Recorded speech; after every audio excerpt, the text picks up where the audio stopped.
Hi yours எல்லாத்துக்கும் வணக்கம். நம்ம டெக்னிக்கல் சிவில் தமிழ் சேனலை இன்றைக்கி எதை பற்றி பார்க்க போகிறோம் அப்படின்னா, பிரிக் ஒர்க்குக்கு க்யூரிங் எந்த அளவுக்கு இம்பார்ட்டன்ஸு, அது க்யூரிங் பண்ணலை அப்படின்னா பிரிக் ஒர்க்கில் என்ன நடக்கும் அப்படிங்கிறத நம்ம இன்றைக்கி டெக்னிக்கலாக டீட்டெயிலாக பார்க்க போகிறோம்.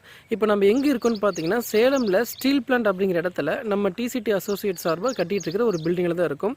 வீடியோக்கு போகிறதுக்கு முன்னாடி இந்த பில்டிங்கில் ரூம்ஸ் என்னென்ன நம்ம டிசைன் பண்ணியிருக்கு அப்படிங்கிறத ஒரு ஐடியாவுக்கு நம்ம பார்த்துக்கலாம் வாங்க. இது வந்து ஒரு நார்த் ஃபேஸிங் வீடு. ஃப்ரண்ட்டில் போர்ட்டிக்கோ பார்த்தீங்கன்னா 17க்கு 16 அப்படிங்கிற அளவில் ஒரு கார் நிறுத்துகிற அளவுக்கு நம்ம பிளான் பண்ணியிருக்கு. போர்ட்டிக்கோலேயே நமக்கு தண்ணி தொட்டியும் செப்டி டேங்க்கும் வர மாதிரி நம்ம ஐடியா பண்ணியிருக்கோம்.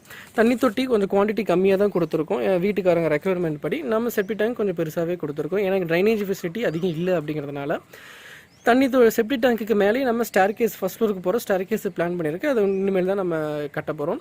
அடுத்து பார்த்திங்கன்னா இதுதான் நம்ம போர்ட்டிக்கோலேயே ஃப்ரண்ட்டில் வந்துட்டு நம்ம இது கொடுத்துருக்கு, போர்வெல் பாயிண்ட் அமைஞ்சிருக்கு. அடுத்து நம்ம மெயின் என்ட்ரன்ஸ்க்கு உள்ளே வரும். ஹால் பார்த்திங்கன்னா ஓரளவுக்கு நம்ம பெருசாகவே பிளான் பண்ணியிருக்கு. 20க்கு 17 அப்படிங்கிற அளவில் ஹால் வந்து நம்ம பெருசாக பிளான் பண்ணியிருக்கு. ஹாலிலிருந்து டேரெக்டாக நம்ம கிச்சனுக்கு ஓப்பன் கிச்சன் அப்படிங்கிற டைப்புக்கு போவோம். இந்த ஸ்டேஜில் வந்து நம்ம கிரானைட் வச்சுட்டு அந்த பக்கம் இந்த பக்கம் நம்ம விசுவல் ஆகும். இந்த இடத்துல ஒரு எலிவேஷன் ஒரு ஒர்க்கு நம்ம இன்டீரியர் ஒர்க்கில் நம்ம இந்த இடத்துல ஒரு டிசைன் பண்ண போகிறோம்.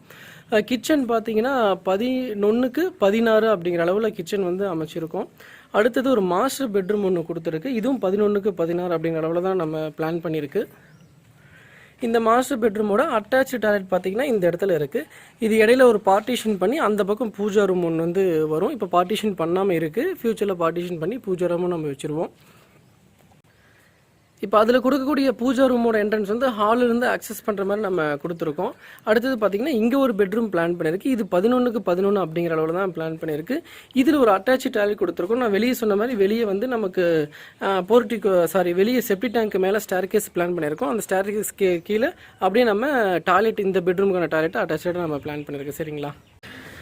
ஸோ நம்ம க்யூரிங் அப்படின்னாலே நம்ம மேலே ரூஃப் கான்க்ரீட் போட்டுட்டு அந்த கான்க்ரீட்டில் மட்டும்தான் நம்ம ஃபுல் அண்ட் ஃபுல் கான்சன்ட்ரேஷன் பண்ணுவோம். ஏன்னா 20 நாள் 28 நாள் அப்படியே நம்ம தண்ணி ப்ராப்பராக கண்டிப்பாக விட்டுருவோம்.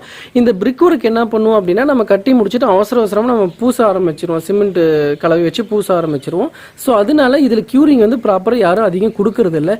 இந்த காரணங்களால தான் நம்ம பிரிக் ஒர்க்கில் வீடு கட்டி ஒரு வருஷத்துக்குள்ளேயே அங்கங்கே சின்னதாக ஏர் கிராக்ஸ் மாதிரி பெரிய அளவில் வரதுக்கு நம்ம நிறைய வீட்டில் நம்ம பார்க்குறோம். சரிங்களா?